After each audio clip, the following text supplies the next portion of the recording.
跟老公的部分怎么联络？我们已经2个月没见面了。对。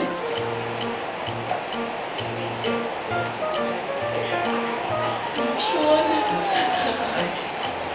的到来啊，今天依晨的整个的服装的氛围跟我们的包款都很有夏天的感觉，带给大家非常舒服自在、轻松的氛围。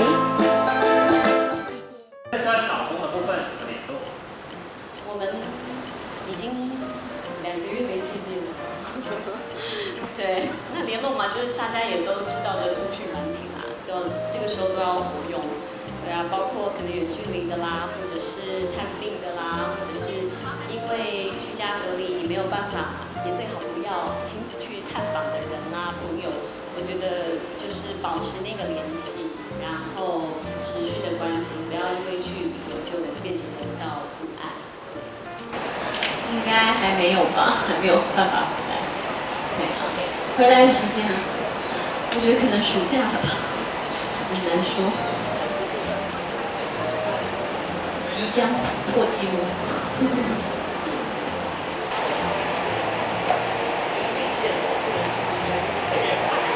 怎么说呢？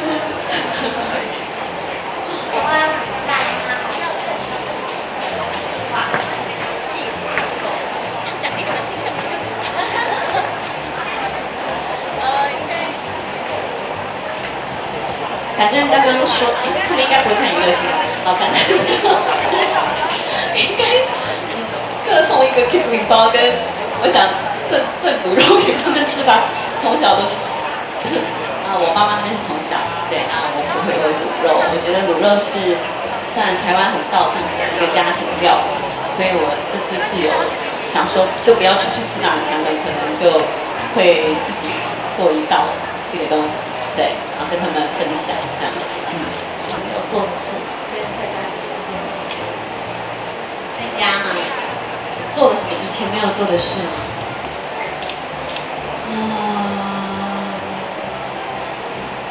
比如说稍微帮弟弟看一下小孩啦，这以前没做过，因为时间太多了。对，谢谢大家哦，辛苦了，辛苦的了。为什么你有橘色口罩？好亮哦！我没有收集到橘色，我没有，但是我本来就有粉红、粉黄、粉蓝、粉紫、白、黑、豹纹、斑马纹，就是没有橘色。